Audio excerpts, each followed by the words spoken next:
ഒരാൾ മദ്യം ഉപയോഗിച്ചാലുള്ള പ്രശ്നം എന്താണെന്നറിയോ?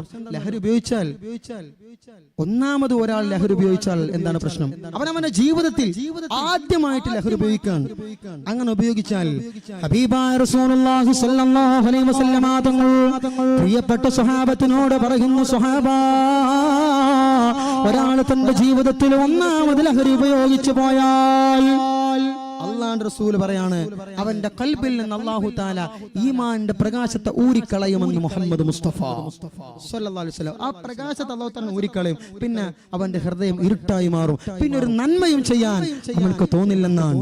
രണ്ടാമത് ഏതെങ്കിലും ഒരാൾ കള്ളു കുടിച്ചു പോയാൽ, രണ്ടാമത് ഏതെങ്കിലും ഒരാളോ മദ്യമോ ലഹരിയോ ഉപയോഗിച്ചു പോയോ, അല്ലാഹുവിന്റെ റസൂൽ സ്വല്ലല്ലാഹു അലൈഹി വസല്ലം തങ്ങൾ പറയുന്നു, ബരിഅ മിൻഹു റഹ്മാ, അല്ലാഹു പടച്ചുറപ്പ് അവന്റെ റഹ്മത്തിനെ അവനിൽ നിന്ന് ഊരിക്കളയുമെന്ന് അല്ലാഹുവിന്റെ റസൂൽ സ്വല്ലല്ലാഹു അലൈഹി വസല്ലം തങ്ങൾ പറയുകയാണ്.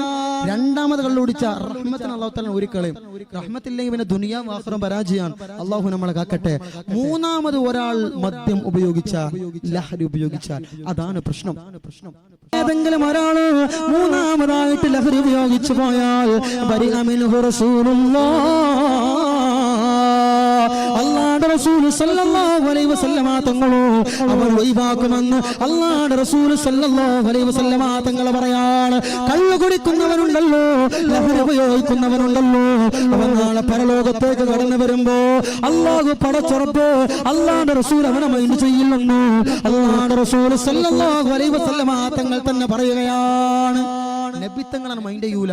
മദ്യപാനി ലഹരി ഉപയോഗിച്ചവൻ തൗബ ചെയ്യാതെ മരണപ്പെട്ട് നാളെ പരലോകത്തേക്ക് വന്നാൽ അല്ലാഹുവിന്റെ റസൂൽ മൈൻഡ്. നാലാമത്തെ കാര്യം, ഒരാൾ നാലാമത് ലഹരി ഉപയോഗിച്ചാൽ മലക്കുൽ മൗത്ത് അവനിൽ നിന്ന് ഒഴിഞ്ഞു പോകുമെന്ന് മുഹമ്മദ് മുസ്തഫ സല്ലല്ലാഹു അലൈഹി വസല്ലം. മലക്കുൽ മൗത്ത് ഒഴിഞ്ഞു പോകുമെന്ന് പറഞ്ഞാൽ റൂഹ് പിടിക്കാൻ വരൂല, മരിക്കൂല എന്നല്ല അതിന്റെ അർത്ഥം. അവൻ റൂഹ് പിടിക്കുമ്പോൾ ഒരു കാരുണ്യവും അല്ലാഹു തആല കാണിക്കില്ലെന്ന് മുഹമ്മദ് മുസ്തഫ സല്ലല്ലാഹു അലൈഹി വസല്ലം. അസറായിലെ ആ മനുഷ്യന്റെ റൂഹ് പിടിക്കുമ്പോൾ ഒരു കാരുണ്യവും അവനോട് കാണിക്കില്ലെന്നാണ്. അല്ലാഹു നമ്മളെ കാത്തുരക്ഷിക്കട്ടെ.